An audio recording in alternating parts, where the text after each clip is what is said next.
Kerala Dinesh Onam സ്റ്റാളിന് Kannur police മൈതാനിയിൽ തുടക്കം. Cinema താരം ഇർഷാദ് സ്റ്റാൾ ഉദ്ഘാടനം ചെയ്തു.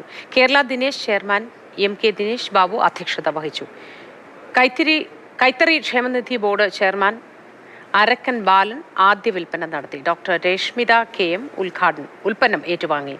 ജില്ലാ വ്യവസായ കേന്ദ്രം general manager KS Ajimon, advocate Sasi D Nambiar, Kerala Dinesh കേന്ദ്ര സംഘം സെക്രട്ടറി MM കിഷോർ കുമാർ, കേന്ദ്ര സംഘം ഡയറക്ടർ M ഗംഗാധരൻ എന്നിവർ സംസാരിച്ചു.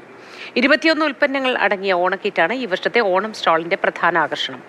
1300 രൂപ വില വരുന്ന ഓണക്കിറ്റ് 999 രൂപയ്ക്കാണ് വിൽപ്പന ചെയ്യുന്നത്. കിറ്റ് കൂടാതെ ദിനേശിന്റെ വിവിധ ഉൽപ്പന്നങ്ങൾ പ്രത്യേക വിലക്കുറവിൽ സ്റ്റാളിൽ ലഭ്യമാണ്. ഈ ഉത്സവകാലത്ത് സാധാരണക്കാരായ ആളുകളെ ചേർത്ത് പിടിക്കുന്നതിന് വേണ്ടി തങ്ങളാൽ കഴിയുന്നത് അല്ലേ, ദിനേശ് എന്ന് പറയുന്നത് വലിയ ഒരു പ്രസ്ഥാനമൊന്നുമല്ല, പക്ഷേ ആ പ്രസ്ഥാനം പോലും തങ്ങളാൽ കഴിയുന്ന രീതിയിൽ ജനങ്ങളെ ചേർത്ത് പിടിക്കുന്നതിന് വേണ്ടിയാണ് ഇത്തരം ഒരു മേള സംഘടിപ്പിച്ചിട്ടുള്ളതാണ് ഞാൻ വിശ്വസിക്കുന്നത്.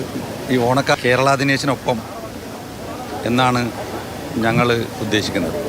ഏറ്റവും നല്ല ഉൽപ്പന്നങ്ങൾ, മായമില്ലാത്ത ഉൽപ്പന്നങ്ങൾ ജനങ്ങളിൽ എത്തിക്കുക എന്നുള്ള ഉദ്ദേശത്തോടു കൂടിയാണ്.